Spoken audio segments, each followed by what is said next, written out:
entonces venimos ya con la segunda parte de la historia de Colombia. Entonces, si de pronto tienen inquietudes, dudas, comentarios, pueden remitirse de pronto a la bibliografía. O sea, yo les puedo recomendar, por ejemplo, para la parte de la historia de Colombia hay dos textos muy interesantes. Uno que se llama Colombia, una nación a pesar de sí misma, de David Bushnell, que es muy interesante. De pronto hay gente que también tiene una enciclopedia en la casa que se conoce como la Nueva Historia de Colombia, también es sumamente interesante, ahí encuentran toda esa información. Que otro, hay un texto, pero si no recuerdo bien el nombre, que es de Marco Palacio y Franz Safford, que nos cuenta también toda la historia de Colombia, es muy bueno. También lo pueden consultar, o sea, esos textos ustedes los encuentran fácilmente en las bibliotecas públicas. Entonces está el texto de Bushnell, está el texto de Franz Safford y Marco Palacios, está el texto de la Nueva Historia de Colombia, que es una enciclopedia. Están, por ejemplo, la compilación del profesor Leopoldo Múnera, que es Fragmentos de lo Público Político en Colombia. También, por ejemplo, para esta historia que vamos a empezar a ver, esos mismos textos sirven, pero también se le puede agregar los textos de Daniel Pecot, que es un francés que se encarga de estudiar los procesos de la violencia en Colombia. Entonces ustedes pueden ir consultar de pronto estos textos para que puedan ampliar con profundidad y pues obviamente con rigurosidad historiográfica, porque pues no es lo mismo entrar a Wikipedia o consultar las páginas en internet y mirar la información, a diferencia de, por ejemplo, estas otras fuentes que ya son investigadores, pues mucho más serios. Entonces, les recuerdo, Colombia, una nación a pesar de sí misma, de David Bushnell, está un texto, ustedes buscan, no recuerdo el nombre, si alguien lo explora por allá, texto escrito por Marco Palacios y Frank Safford, que ahí solo aparece, es un texto, es muy bueno. Está la enciclopedia de la Nueva Historia de Colombia, está, por ejemplo, la introducción a la historia económica y la organización social y política en el siglo XIX de Colombia, de Álvaro Tirado Mejía. Ustedes también encuentran Álvaro Tirado Mejía y encuentran mucha información. Y Daniel Pecot, ¿cierto? Ahí podemos ver esos elementos. Si de pronto alguien tiene dudas, me las escribe al correo y yo con mucho gusto le envío la bibliografía pues para que estén activos ahí. Listo, entonces llegamos al siglo XX. El siglo XX en Colombia comenzó con el periodo conocido como la Regeneración y con la Constitución de 1886, porque marcaron buena parte de la historia nacional durante este siglo. Cronológicamente comenzó con dos acontecimientos importantes: la Guerra de los Mil Días y la pérdida de Panamá. Al periodo comprendido entre 1886 y 1930 se le llama la República Conservadora o la Hegemonía Conservadora, porque se crearon las circunstancias apropiadas para que este partido gobernara el país prácticamente solo.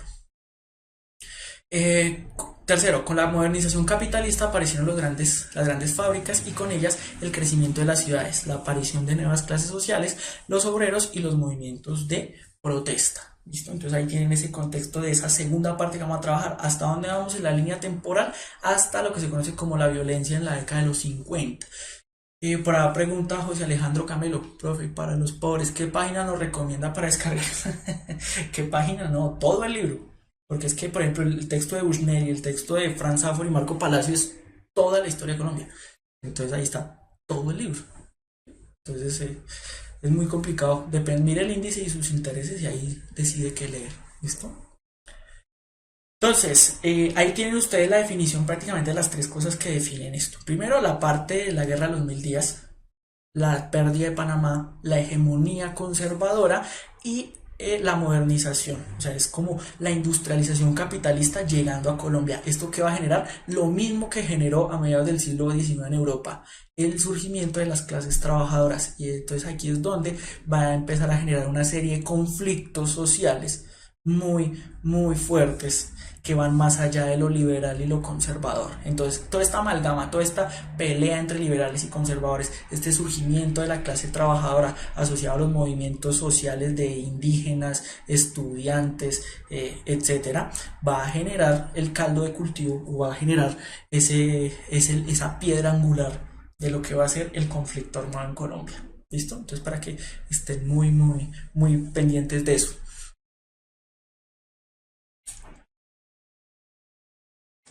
Entonces, miramos.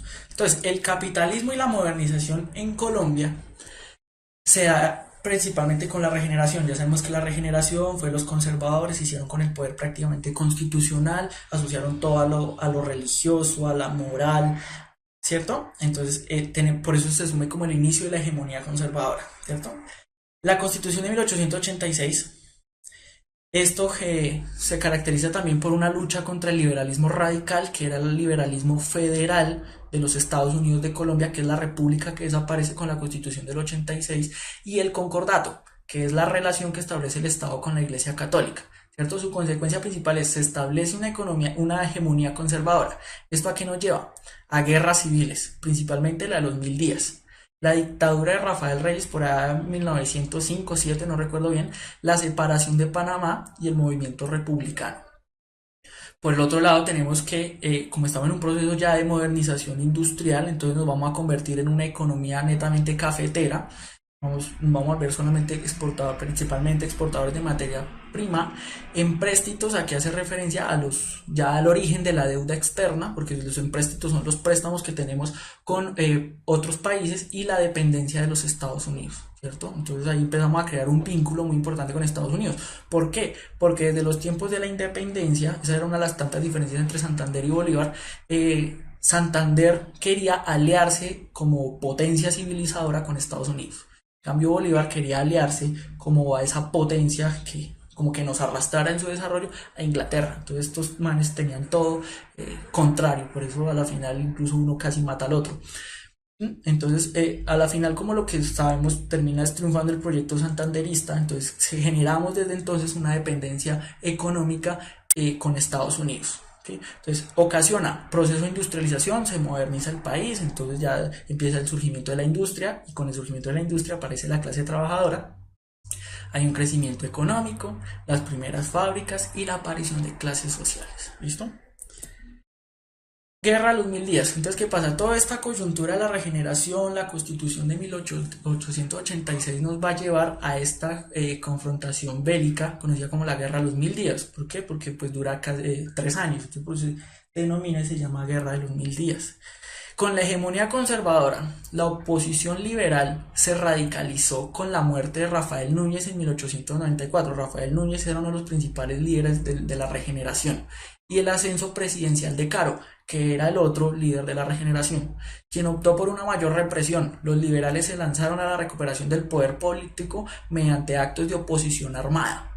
Esta situación degeneró en 1899 con la guerra de los 1000 días. Entonces ustedes pueden ver ahí en las fotos, la foto que aparece al extremo izquierdo, son niños reclutados para enfrentarse en la guerra de los 1000 días. Eso de el reclutamiento de infantes no es solamente las FARC, viene desde las élites políticas del principio del siglo XX.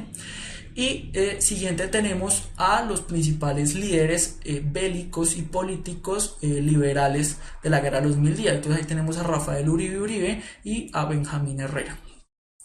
¿Qué sucede? Entonces esta guerra se va a desatar en todo el país. Va a ser una pelea, una guerra bélica entre liberales y conservadores que al final va a tener como resultado la victoria de los conservadores. Entonces los líderes liberales van a capitular, van a haber una especie de proceso de paz en el cual ellos van a ser reinsertados a la vida política, pero pues como curiosamente sucede en este país, después de que la gente se desmoviliza, aparece muerta, entonces ellos fueron asesinados después de ese proceso.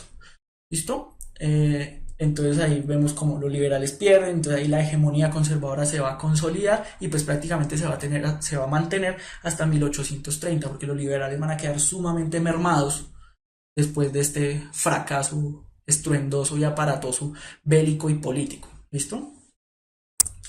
Una de las principales consecuencias de esta guerra es que se va a ir Panamá. Ustedes pueden ver. Desde la segunda mitad del siglo XIX, varias naciones se fijaron en la provincia colombiana de Panamá con el deseo de hacer un canal que comunicara el Océano Atlántico con el Pacífico, ¿cierto? En 1881 el francés Ferdinand de Lesseps comenzó su construcción, pero fracasó. La situación que generó la guerra de los 1000 días hizo que intentos por proseguir las obras del canal se paralizaran. Estados Unidos intervino presentando un proyecto al Congreso colombiano relacionado con la construcción del canal, pero con condiciones de desventaja para Colombia, entonces por ende fue rechazado. Estas circunstancias fueron aprovechadas por separatistas panameños instados por Estados Unidos y declaran su independencia en 3 de noviembre de 1903. Entonces, ¿qué sucede? Panamá es un estado, una región, una provincia de Colombia. ¿Qué pasa? Se caracterizó por un amplio dominio liberal. Al momento de que la guerra de los 1000 días termina mal para los liberales, entonces las élites de Panamá pues se sienten muy desprotegidas, porque entonces ya estamos en un régimen central que los tiene prácticamente abandonados y la única posibilidad de volver a ser tomados por el Estado era que los liberales ganaran la guerra, entonces ellos se van a sentir abandonados prácticamente por el Estado colombiano. De igual manera, hay un interés mundial por construir un canal en el Istmo de Panamá, ¿sí? Entonces traen al mismo Ferdinand de Lesseps, que fue el que construyó el canal del Suez, allá para conectar el Mar Rojo con el Mediterráneo y pasar mercancías, porque el canal no lo necesitamos para viajar nosotros, necesitamos pasar mercancías para reducir costos y demás. Entonces, por eso es fundamental que por Panamá se construya un canal que pueda pasar del Atlántico al Pacífico y no tener que recorrer hasta el sur por el estrecho de Magallanes para pasar del Atlántico al Pacífico. ¿Listo? Entonces por eso es importante. ¿Qué pasa? Ferdinand de Lesseps no pudo construir el canal y entonces Estados Unidos quiere hacerse con la construcción del canal, pero entonces hace las propuestas y el Congreso colombiano lo rechaza porque pues está planteando unas condiciones muy desventajosas. Entonces termina la guerra de los 1000 días,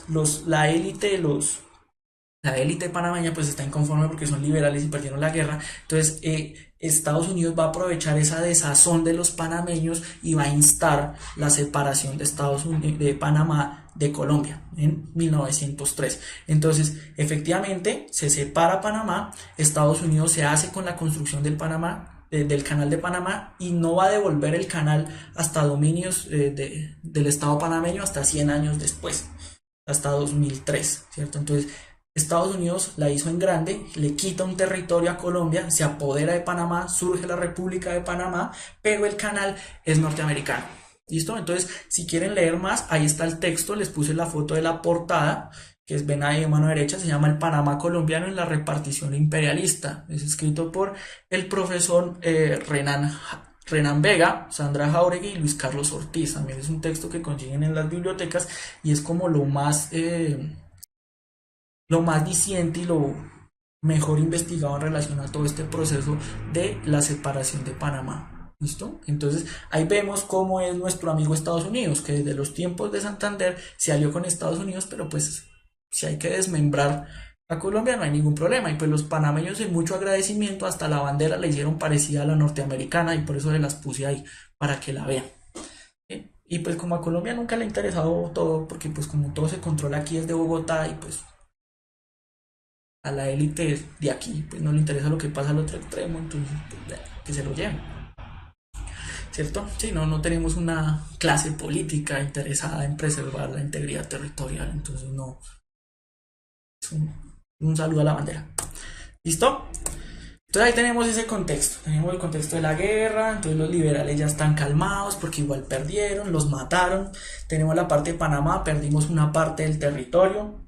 Esto también va a hacer resultar muy conflictivo después con los nicaragüenses, porque pues nosotros de cierta forma se reclamaba soberanía en el mar territorial por San Andrés y Providencia, por el territorio en Panamá, pero pues Panamá se perdió. Entonces va a quedar San Andrés y Providencia también ahí aislado y los nicaragüenses chorreando baba por el territorio. ¿Listo? Entonces tenemos ese contexto de inicio de siglo. Así vamos a tener un dominio conservador, los liberales diezmados completamente hasta este punto de inflexión. Entonces ustedes lo ven ahí, dice las bananeras. Entonces de pronto todos han escuchado lo que sucedió de pronto en la masacre de las bananeras. Entonces esto nos sirve para entender un contexto político y económico de ese entonces. Entonces el 23 de noviembre de 1828 en la zona bananera de Santa Marta estalló la huelga más multitudinaria que hasta entonces se había producido. Cerca de 20.000 trabajadores de la United Fruit Company, empresa norteamericana, se declararon en huelga para presionar un modesto pliego de peticiones. O sea, se fueron a paro. Al estallar la huelga, el gerente envió un telegrama urgente al presidente Miguel Abadía Méndez, quien por medio de su ministro de guerra ordenó al general Carlos Cortés Vargas el control de la zona. Después de intensas negociaciones, la huelga terminó bajo una lluvia de balas del Ejército Nacional, lo que produjo un número incierto de obreros muertos. Entonces, ¿por qué dice que se relaciona mucho al modelo económico que mencionaba anteriormente? Porque manejamos una economía de enclave, es decir, el Estado no tiene una organización industrial económica fuerte, entonces, ¿qué pasa?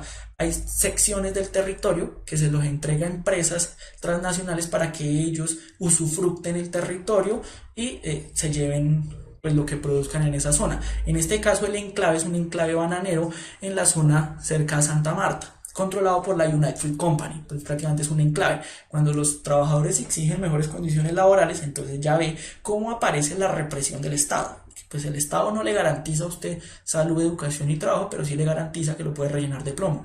Entonces ahí ve esa situación.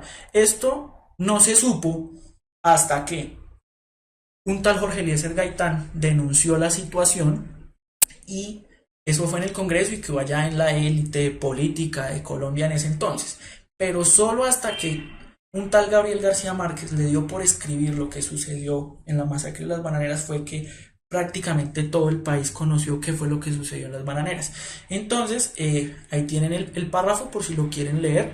Igual está en 100 años de soledad, ¿cierto? Él describe cómo uno de los descendientes de la familia Buendía estuvo en ese lugar, en ese evento y lo presenció, ¿cierto? Los medios de comunicación salieron a decir que habían sido una pequeña revuelta, que fueron creo que 6 muertos, dijeron, pero pues las connotaciones y el tamaño de la tragedia que sucedió lo describe muy bien Gabriel García Márquez en 100 años de soledad. Entonces ahí tienen el fragmento, pues no lo voy a leer todo porque pues se me va el tiempo, pero es fundamental, así como está la parte de la bibliografía histórica. 100 años de soledad es un texto muy interesante para entender la historia y la idiosincrasia y la cultura del colombiano. Entonces no es gratis, es premio Nobel de literatura. Entonces, ¿para qué? Por favor, lo revisen, entiendan eso. Entonces, ¿qué hace esto? Empieza a temblar la hegemonía conservadora, empieza a temblar. ¿Por qué? Porque entonces hay mucho descontento, se están alzando las clases trabajadoras, sucedió lo de las bananeras, está este tal Gaitán hablando de un montón de cosas bastante extrañas y particulares que no va a caer muy bien en la élite. Entonces, renace el Partido Liberal. Entonces, para 1930 al 46 vamos a tener lo que se conoce como la República Liberal. Entonces dice, la falta de mecanismos conservadores para solucionar algunos problemas graves del país, los efectos de la crisis del 29, que también ya lo trabajamos en la parte de historia mundial, y la división interna del partido terminaron en la caída de este régimen y el ascenso del liberalismo. Entonces el conservatismo se fragmentó y esto le da cabida al Partido Liberal. El liberalismo gobernó durante 16 años. Entre los presidentes liberales de esta época sobresalió Alfonso López Pumarejo, quien inició una serie de reformas con el fin de modernizar el país. La política liberal llevada a cabo durante este periodo sentó las bases de la modernización, ahora sí en serio, de Colombia. No esa modernización un poco agrícola, conservadora, sino aquí ya va a ser más de corte industrial. Entonces en la foto tienen a Alfonso López Pumarejo, pero pues el que es electo presidente en el 30 es Enrique Olaya Herrera. Después viene Alfonso López Pumarejo, después viene Eduardo Santos, que es tío abuelo del actual Santos, y después vendrá Alfonso López, que es el que ustedes ven ahí. ¿Listo? Entonces ahí tenemos las características de la República Liberal. Por la crisis del 29, la debilidad del conservatismo, que se empezó a perder popularidad también por lo que sucedió en las bananeras y demás, y un descontento social. Entonces aparecen los principales presidentes que estaban ahí descritos hace un momento: Olaya Herrera, López y Santos. Entonces ahí más o menos ustedes logran ver en qué se caracterizó cada uno de estos procesos presidenciales. Esto sí los invito a que lo analicen por su parte, porque pues igual me desgasto y se me da mucho tiempo ahí tratando de mirar cada uno de estos elementos. Pero pues recuerden, entonces ya sabemos en qué consisten las ideas liberales, ya sabemos qué características tienen los partidos conservadores. Entonces ustedes pueden ver esa implementación de políticas en este periodo de tiempo. Dice el profe Julián, ¿nadie ha respondido por la masacre de las bananeras? Nadie. Completa, absoluta y total impunidad. ¿Listo? Porque pues así funciona la economía de enclave y nuestra relación de dependencia con los Estados Unidos, ¿vale? ¿Qué pasó? El Partido Liberal hacia el final de este periodo, 1946, pues se empieza a fragmentar. ¿Qué pasa? López Pumarejo es reelegido para su segundo periodo, pero pues no lo logra terminar, y esto empieza a generar divisiones dentro del Partido Liberal, así como le había sucedido a los conservadores en el 30. En esta división, pues se votan a las elecciones en el 46, si no estoy mal, y terminan perdiendo porque van con dos candidatos. Uno de ellos incluso creo que es Jorge Eliezer Gaitán. Entonces vuelven los conservadores al poder, y entonces el que va a ser elegido presidente es Mariano Ospina Pérez. ¿Cierto? Entonces vuelven los conservadores, y los conservadores que van a hacer, van a tratar de retirar, replegar, hacer retroceder las políticas que habían implementado los liberales durante cerca de 16 años. ¿Cierto? Entonces vienen los conservadores, pero entonces ya venimos otra vez. Entonces los liberales se acaban de ir del poder, vuelven los conservadores quieren echar para atrás lo que hicieron los liberales, y empieza a surgir el resentimiento otra vez entre liberales y conservadores. Por otro lado están las clases trabajadoras, resultado del proceso de industrialización, y liderados por un tal Jorge Eliezer Gaitán, que empieza a generar como un tercer polo en esta relación política. Entonces, ¿qué sucede? Pero como estamos tan bipolarizados, solo el liberal y conservador, entonces los liberales están partidos entre los liberales de la clase alta, los politiqueros de siempre, y la clase baja, que era la que representaba Gaitán. Entonces ahí tenemos que la sociedad se nos va a empezar a polarizar bastante. Eso nos va a estallar en la violencia. Entonces el inicio como tal de ese periodo conocido como la violencia en Colombia, ¿cierto? Y la violencia con B larga. Listo. Entonces aparece una nueva hegemonía conservadora, ¿cierto? Se genera una violencia oficial. Entonces ya los conservadores, con el miedito de que los liberales se vuelvan a trepar al poder, entonces se empieza a generar una violencia ya más de tipo sistemática desde las instituciones del Estado, ¿cierto? Que se resulta en violencia. Y empieza a haber mucha intolerancia política, entonces el enfrentamiento entre el bipartidismo. Entonces ustedes ven cómo aparece la violencia, el Bogotazo, vamos a mirar qué pasó en el Bogotazo, las guerrillas liberales del llano, ¿cierto? La politización del ejército y la policía. Yo les decía, a los conservadores ya les dio miedo que los liberales volvieran al poder, entonces empiezan a politizar las instituciones de la fuerza, la policía y el ejército, y alinearlas con la ideología conservadora. Entonces se politiza y empieza una violencia a nivel tanto rural como urbano. ¿Listo? Entonces ahí empieza a generarse otra vez tensión, así como la teníamos durante todo el siglo XIX. Entonces empieza la violencia bipartidista del 48 al 54, también como resultado de lo que sucedió en el Bogotazo y después de la elección del presidente de Laureano Gómez, y la multiplicación de la violencia del 54 al 58, ¿cierto? Que ese es el periodo que solamente se va a poder venir a calmar con el golpe de Estado que da Gustavo Rojas Pinilla, ¿cierto? Eso también se crean múltiples grupos armados en las regiones, como ven ahí, las autodefensas, guerrillas, bandoleros, la violencia del Estado, y esto va a ser como el huevo que va a dar nacimiento después a muchos grupos armados que van a caracterizar el conflicto armado en Colombia. ¿Listo? Entonces sí, es bastante tenso. Entonces ustedes pueden buscar la información en bibliografía. Aquí es muy importante, por ejemplo, el trabajo de Daniel Pecó, que analiza la violencia en este periodo de tiempo, o incluso si quieren de pronto un texto más corto, hay un texto sobre bandoleros del profesor Darío Betancourt, que él explica también estas organizaciones políticas armadas en este periodo de tiempo. También de Eric Hobsbawm hay un análisis de los bandoleros en Colombia, que Eric Hobsbawm era el que yo les describía las clases anteriores como prácticamente la panacea de la historia contemporánea. Entonces ustedes pueden mirar ahí esos elementos analizados pues desde una perspectiva más rigurosa y más académica. Catalina García, aparte de la TV y el voto a la mujer, que más trajo Pinilla a Colombia?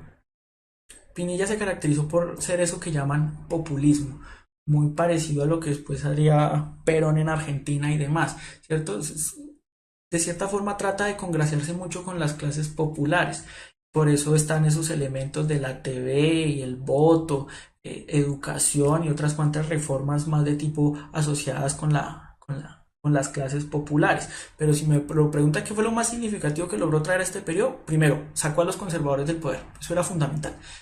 Y segundo, logró pacificar o atraer una relativa paz, porque en este momento histórico. ¿Listo? Vamos a mirar el Bogotazo. ¿Sí? Entonces el Bogotazo prácticamente va a ser el día del nacimiento del conflicto armado. para mí y para unos cuantos autores que hay por ahí que describen cómo lo que sucedió el 9 de abril del 48 es lo que desata el conflicto armado que incluso nos trae hasta el día de hoy, ¿cierto? Tenemos el 9 de abril de 1948, Gaitán cayó asesinado y casi inmediatamente se levantó la cólera de la masa seguidora del caudillo. El asesinato planteó una inmediata crisis en el gobierno. Varios sectores pidieron la renuncia del presidente, pero este se negó.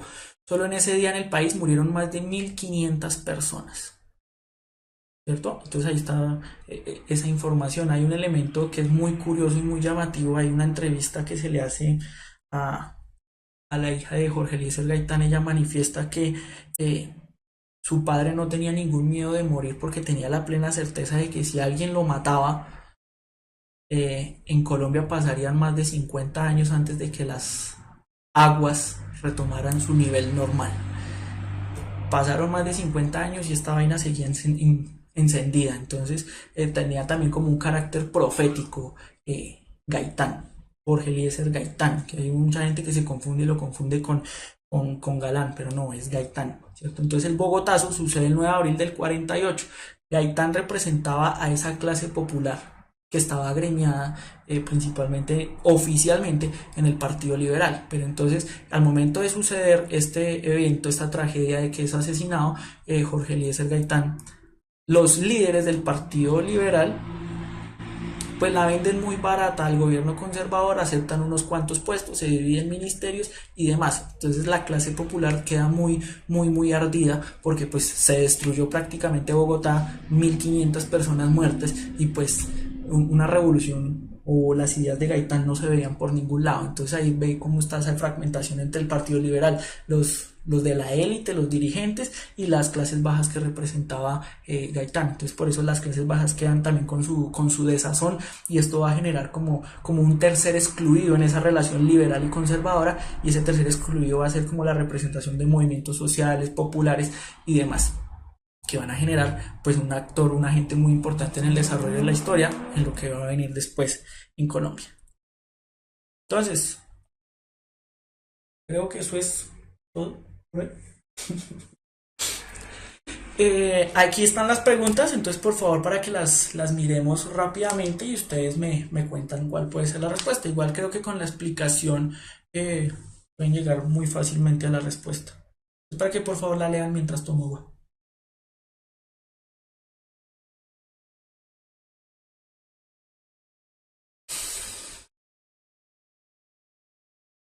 ¿Cuál es la diferencia entre dictadura civil y militar? Pregunta Laura Senejoa. La dictadura civil es una dictadura por parte de la población civil, militar por parte de una persona con rango militar. O sea, por un lado son las personas, un partido, un movimiento, una asociación de ciudadanos comunes y corrientes, y por el otro lado pues es el ejército, la fuerza armada la que da el golpe y la que toma el poder en esa dictadura.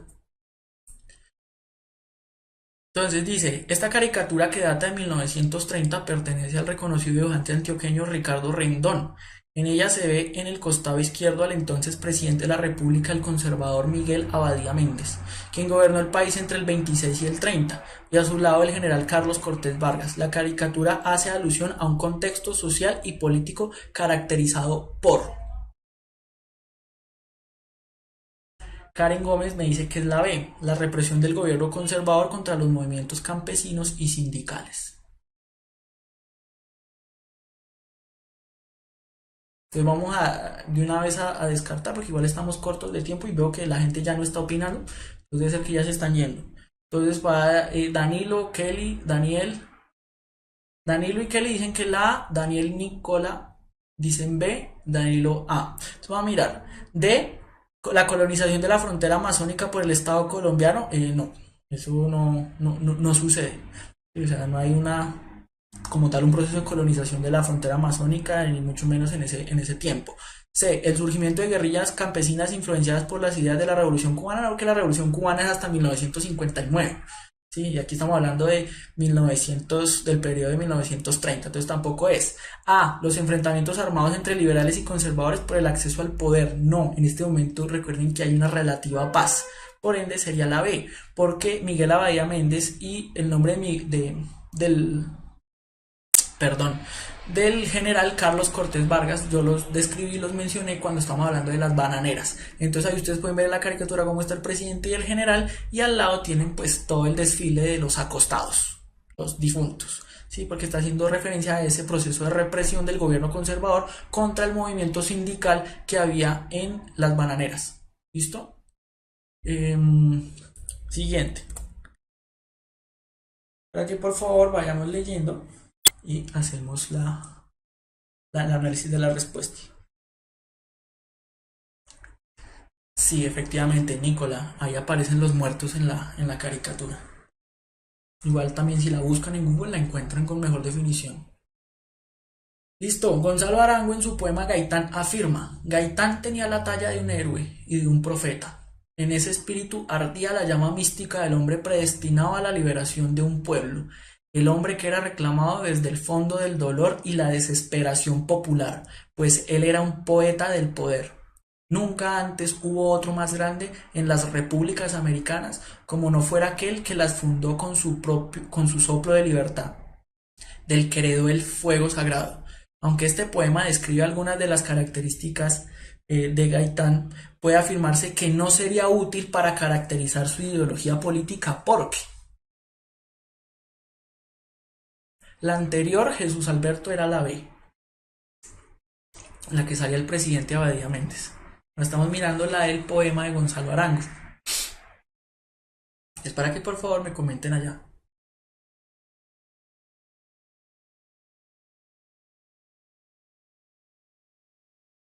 Juan Manuel Young dice B, Miguel Pico B, Alexander Ríos B. Entonces vamos a mirar. Entonces hay gente que dice B y A. Listo. Pregunta Luisa Rendón: ¿qué es un caudillo? Es un líder. Es un líder que es muy carismático y que guía y orienta y es muy influyente en la población. Entonces veo que todo el mundo me está diciendo B. Vamos a mirar. A. Aborda aspectos de la figura del caudillo, pero no de sus ideas sobre la sociedad. Falso, porque sí está hablando de algunas ideas que tenía Gaitán sobre la sociedad en su relación a las clases populares, en cuanto al discurso, al poder y demás. Entonces por eso queda descartada. D. Muestra una imagen sesgada de la popularidad del caudillo. Sesgado está haciendo referencia a que en ese caso Arango no sería imparcial. Sí, obviamente Arango muestra una admiración profunda por Gaitán, pero si ustedes lo analizan y miran por ejemplo los discursos de Gaitán en YouTube, él lograba despertar eso. Gaitán lograba despertar eso. Entonces, esa imagen es normal. Es normal entre los seguidores de Gaitán. Por eso D tampoco sería una opción correcta. C. Resalta el heroísmo de Gaitán, pero no su simpatía con el Partido Conservador. No tiene nada que ver. O sea, no se está hablando en ningún momento del Partido Conservador ni de que sea un heroísmo. Cuando se habla del heroísmo está haciendo incluso alusión a Bolívar. Si lo logran inferir ahí exactamente del poema. Entonces B. Mezcla aspectos políticos con aspectos de corte mítico y religioso. Pues igual a la final es literatura, es un poema. Entonces la admiración política de Arango por Gaitán lo mezcla con esos elementos míticos y religiosos. Entonces por eso dice afirmarse que no sería útil para caracterizar su ideología política. ¿Por qué? Porque a pesar de que está hablando de las clases populares, del poder y demás, pues le da unas connotaciones más literarias, más de poema, más asociadas a eso. Entonces no lo podemos tener para un referente de ideología política, pero sí para entender lo que despertaba Gaitán en la gente. Por eso es que es tan trascendental el hecho de su asesinato, ¿vale? Entonces, por ende, la respuesta sería la B. Listo, muchachos, entonces yo les agradezco profundamente que si tienen preguntas me las envíen al correo socialesyciudadanas@puntajenacional.co, preguntas tipo ICFES para que podamos presentar aquí de acuerdo a los temas que vamos trabajando. Si tienen preguntas, ustedes saben que con mucho gusto yo les respondo. Saben que se suscriben al canal, le dan like a los videos, me hacen famoso y demás, ¿vale? Entonces toda pregunta que tengan me la pueden remitir, yo con mucho gusto la trabajo, la presento aquí, si son tipo ICFES o si son ya personales respecto a los temas, pues también con mucho gusto la resuelvo. Por la pregunta de Dylan González, la otra clase que vamos a ver, entonces la otra clase va a ser completa lo que falta de Colombia, es decir, desde el periodo de la violencia, si nos alcanza hasta, yo creería, por lo menos hasta finalizar el siglo XX. ¿Listo? Entonces, muchísimas gracias a todos por estar conectados el día de hoy. Espero verlos nuevamente la próxima clase. Y pues ya saben, cualquier cosa, siempre a la orden, me escriben al correo y saludos a todos. Muy buenas noches.